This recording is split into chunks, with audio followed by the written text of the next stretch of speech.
ನಮಸ್ಕಾರ ವೀಕ್ಷಕರೇ, ಜ್ಞಾನ ದೇಗುಲ ಜಾಲತಾಣಕ್ಕೆ ಆಧಾರದ ಸ್ವಾಗತ.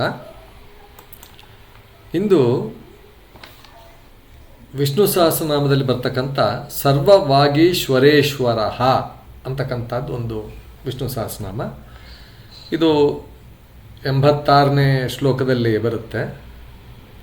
ಸುವರ್ಣ ಬಿಂದು ರಕ್ಷೋಭ್ಯ ಸರ್ವವಾಗೀಶ್ವರೇಶ್ವರ ಮೊದಲನೇ ಸಾಲು. ಎರಡನೇ ಸಾಲು ಮಹಾಹ್ರದೋ ಮಹಾಗರ್ತೋ ಮಹಾಭೂತೋ ಮಹಾನಿಧಿ ಅಂತಕ್ಕಂಥದ್ದು. ಅಂದರೆ ಸುವರ್ಣ ಬಿಂದು, ಅಕ್ಷೋಭ್ಯ, ಸರ್ವವಾಗೀಶ್ವರೇಶ್ವರ ಅಂತಕ್ಕಂಥದ್ದೆಲ್ಲನೂ ಒಂದೊಂದು ನಾಮಗಳು. ಈ ಸರ್ವವಾಗೀಶ್ವರೇಶ್ವರ ಅಂತಕ್ಕಂಥ ನಾಮದ ಒಂದು ಅರ್ಥವನ್ನು ಇಲ್ಲಿ ಸವಿವರವಾಗಿ ನೋಡೋಣ. ಇದೊಂದು ರೀತಿಯ ವಿಷ್ಣುವಿನ ಪರಮಾತ್ಮನ ಅತ್ಯಂತ ಗಂಭೀರವಾದ ತತ್ವವನ್ನು ಇದು ಸೂಚಿಸುತ್ತೆ. ಅಂದರೆ ಎಲ್ಲ ವಾಗೀಶ್ವರರಿಗೂ ಈಶ್ವರನಾದ ಪರಮೇಶ್ವರನು ಅನ್ನುವ ಅರ್ಥ ಇದೆ. ಸರ್ವ ಅಂದರೆ ಎಲ್ಲ, ಸಮಸ್ತ. ವಾಗೀಶ್ವರ ಅಂದರೆ ವಾಕ್.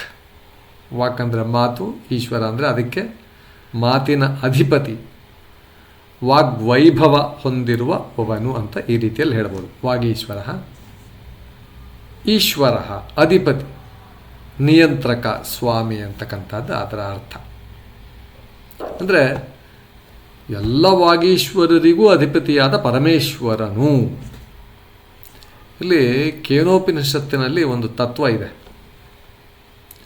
ಆ ಕೇನೋಪನಿಷತ್ತಿನ ತತ್ವ ಬಹಳ ಮಹತ್ವದ ಒಂದು ಸತ್ಯ ಅಲ್ಲಿ ಹೇಳಲಾಗುತ್ತೆ.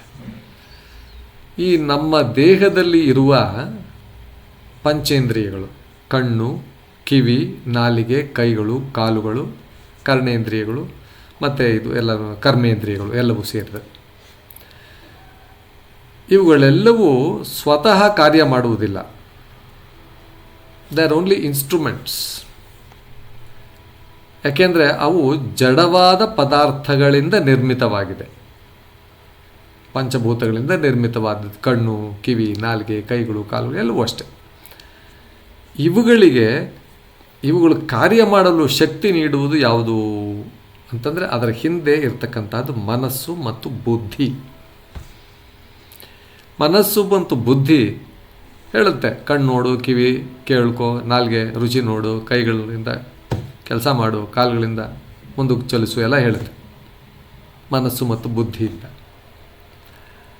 ಆದ್ದರಿಂದ ಈ ಇಂದ್ರಿಯಗಳಿಗೆ ಮನಸ್ಸು, ಬುದ್ಧಿ ಅವು ಅಧಿಪತಿ ಅಂತಕ್ಕಂಥದ್ದು.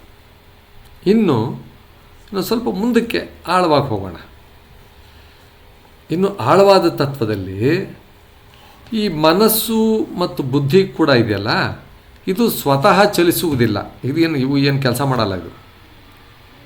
ಇವಕ್ಕೂ ಒಂದು ಚೈತನ್ಯ ಬೇಕು. ಇವಕ್ಕೂ ಒಂದು ಹಿಂದೆ ಏನೋ ಒಂದು power. They also require some power so that they will function.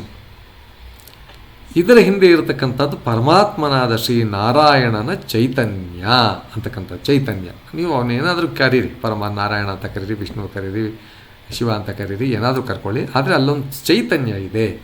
ಆ ಚೈತನ್ಯದ ಹೆಸರು ನಾರಾಯಣ. ಆ ಚೈತನ್ಯದ ಹೆಸರೇ ಸರ್ವೇಶ್ವರೇಶ್ವರ ಅಂತಕ್ಕಂಥದ್ದು. ಅಂದರೆ ಇಂದ್ರಿಯಗಳಿಗೆ ಅಧಿಪತಿ ಮನಸ್ಸು, ಮನಸ್ಸಿಗೆ ಅಧಿಪತಿ ಯಾರು? ಆತ್ಮಚೈತನ್ಯ. ಹೀಗಾಗಿ ಎಲ್ಲ ಅಧಿಪತಿಗಳಿಗೂ ಅಧಿಪತಿ. ಇವನ್ ಅಧಿಪತಿಗಳು ಅಂದರೆ ಪುಟ್ಟ ಇವರು. ಅಂದರೆ ಇದನ್ನು ಹೈರಾರ್ಕಿ ನೋಡ್ತಾ ಹೋದರೆ ಅಲ್ಟಿಮೇಟ್ಲಿ ಇಟ್ ಈಸ್ ಪರಮಾತ್ಮ. ಆದ್ದರಿಂದ ಅವನನ್ನು ಸರ್ವವಾಗೀಶ್ವರೇಶ್ವರ, ಸರ್ವವಾಗೀಶ್ವರ ಈಶ್ವರ ಅಂತ ಕರೀತಾರೆ. ಇನ್ನು ವಾಗೀಶ್ವರ ಅಂತಕ್ಕಂಥದ್ದು ಸಾಮಾನ್ಯವಾಗಿ ಅದರ ಇನ್ನೊಂದು ಅರ್ಥ ಏನಂದರೆ ಕವಿಗಳು, ಪಂಡಿತರು, ವಾಗ್ಮಿಗಳು, ವಾಕ್ಚತುರರು, ವಕ್ತಾರರು, ಇವರಿಗೆಲ್ಲರಿಗೂ ವಾಗೀಶ್ವರ, ವಾಕ್ ಅಂದರೆ ಮಾತಿನ ಹಿಡ್ತಾ ಇರ್ತಕ್ಕಂಥವ್ರು ಅಂತ ಹೇಳ್ತಾರೆ. ಆದರೆ ಇವರೆಲ್ಲ ತಮ್ಮ ಮಾತಿನ ಮೂಲಕ ಎಲ್ಲ ಜನರನ್ನು ಎಲ್ಲರನ್ನೂ ಆಕರ್ಷಿಸ್ತಾರೆ. ಅದು ಸರಿ. ಆದರೆ ಅವರ ಮಾತಿನ ಶಕ್ತಿಯೂ ಕೂಡ ಬರುವುದು ಎಲ್ಲಿಂದ? ಪರಮಾತ್ಮನಿಂದಲೇ ಬರುತ್ತದೆ ಅಂತಕ್ಕಂಥದ್ದು ಒಂದು ಸತ್ಯ. ಹೀಗಾಗಿ ಎಲ್ಲ ವಾಗ್ಮಿಗಳಿಗೂ ಶಕ್ತಿಯನ್ನು ನೀಡುವ ಮೂಲ ಶ್ರೀನಾರಾಯಣ ಅಂತಕ್ಕಂಥದ್ದು ಅದರ ಅರ್ಥ. ಇನ್ನೊಂದು ಒಂದು ಧಾರ್ಮಿಕವಾಗಿ ಅಥವಾ ಹಿಂದೂ ಧರ್ಮದ ರೀತಿಯಲ್ಲಿ ಒಂದು ಅರ್ಥ ಕೂಡ ಕೆಲವರು ಕೊಡ್ತಾರೆ. ಕೆಲವು ಆಚಾರ್ಯರು ಈ ನಾಮಕ್ಕೆ ಈ ರೀತಿ ಅರ್ಥ ಹೇಳ್ತಾರೆ. ವಾಗೀಶ್ವರ ಅಂದ ಪದವನ್ನು ಈ ಬ್ರಹ್ಮದೇವರಿಗೆ ಬಳಸ್ತಾರೆ. ಬ್ರಹ್ಮ ವೇದಗಳನ್ನು ವೇದಗಳನ್ನು ಮಾಡಿದನು ಅಂತಕ್ಕಂಥ ವೇದಗಳನ್ನು ಬರದ ಅಂತಕ್ಕಂಥದ್ದು ಇರಲಿ. ಹಾಗಾದರೆ ಈ ಬ್ರಹ್ಮನಿಗೂ ಮೂಲವಾದ ಪರಮಾತ್ಮನು ನಾರಾಯಣನು ಅಂತಕ್ಕಂಥದ್ದು. ಆದ್ದರಿಂದ ಶ್ರೀಮನ್ನಾರಾಯಣನನ್ನು, ಶ್ರೀ ವಿಷ್ಣುವನ್ನು, ಆ ಪರಮ ಚೈತನ್ಯ ಪರಮ ತತ್ವವನ್ನು ಸರ್ವವಾಗೀಶ್ವರೇಶ್ವರ ಅಂತಕ್ಕಂಥ ಮಾತಿನಿಂದ ಅವನನ್ನು ಹೊಗಳ್ತಾರೆ ಅಂತಕ್ಕಂಥದ್ದು ವಿಷ್ಣು ಸಹಸ್ರನಾಮದಲ್ಲಿ. ಒಟ್ಟಿನಲ್ಲಿ ಸರ್ವವಾಗೀಶ್ವರೇಶ್ವರ ಅಂದರೆ ಎಲ್ಲ ಮಾತುಗಳ ಮೂಲವಾದ ಪರಮಾತ್ಮ. ಇಂದ್ರಿಯಗಳು, ಮನಸ್ಸು, ಬುದ್ಧಿ ಇವೆಲ್ಲಕ್ಕೂ ಶಕ್ತಿ ನೀಡುವವನು. ವಾಗ್ಮಿಗಳು, ಕವಿಗಳು, ಪಂಡಿತರಿಗೂ ಜ್ಞಾನ ನೀಡುವವನು.